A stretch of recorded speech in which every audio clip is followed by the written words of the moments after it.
call with the fire at the Renewable Energy Group plant here off of Highway 30 in Geismar. What was reported, we have 2 injuries. Those 2 individuals were reported to be transported to the hospital and treated for those injuries. They're non-life-threatening injuries is what were being reported. Everybody has been accounted for in the plant. The plant has been evacuated at this time. No other plants in the area have been evacuated. The fire has been extinguished. The fire is out. They're currently waiting on temperatures, pressures, gauges to make sure that everything is equal right now, so that they can go in and assess the situation.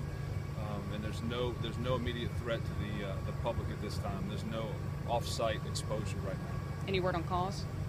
Right now, it looks like what we're being told is that there was a seal in one of the hydraulic pumps that went out and ultimately caused the fire. What sort of material would have caught on fire? It's a diesel fuel. This plant is a diesel production facility. Is that common? How dangerous is that kind of fire? It could be as dangerous as any individual that's around. The good thing is that the Ascension Parish Sheriff's Office, their hazmat arrived on scene very quickly. We showed up there right afterwards. We took over to assess the situation, and luckily it's just two injuries were reported, both non-life-threatening. What's the overnight investigation? What we'll do is once everything is set, they can check the gauges, the pumps, and make sure everything is fine for them to go in and check the situation. They'll check everything, make sure everything is good to go. It could take all night. It could take a couple of hours.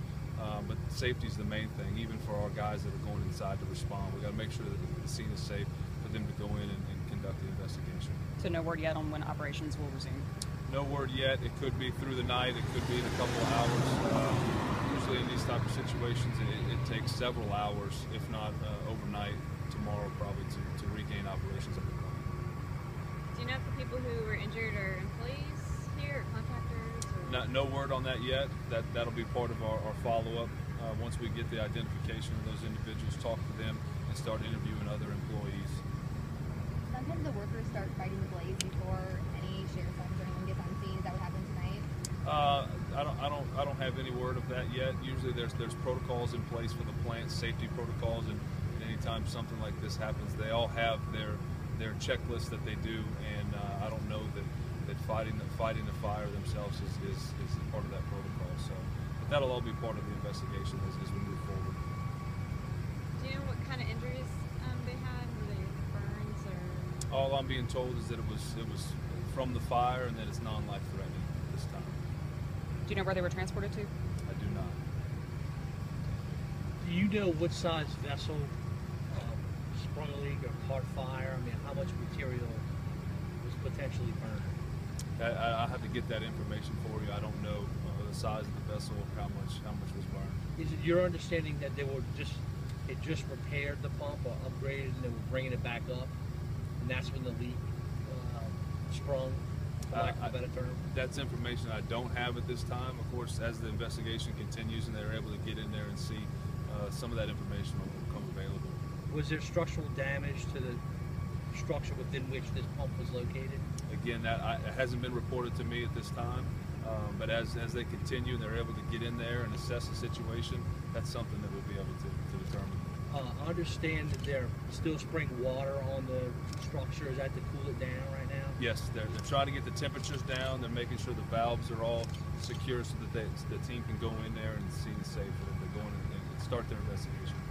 As part of bringing the plant down, are they going to have to remove material from the vessels? Is that kind of what this is all point toward, to get defuel everything that contains flammable material? Well, it depends. If they need to get into that vessel to further their investigation, then they'll offload product into another area. As far as this investigation goes, the area where this fire was, I don't know that that's a necessary process or not. Okay. How big of an area was affected in the plant? I mean, square. I'm not sure, and that's something when they go in, they can actually see how large of an area was affected. Their focus is on the area where the fire was.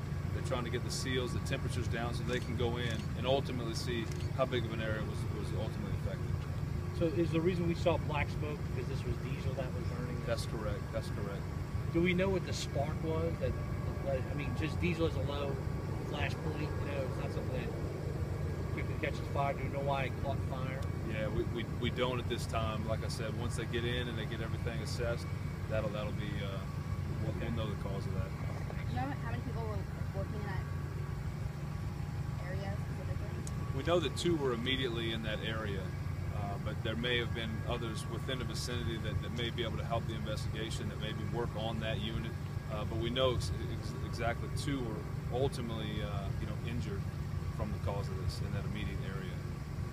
Was there an explosion? Were there explosions at this fire? I don't know that an explosion was reported, other than there was the fire from a seal.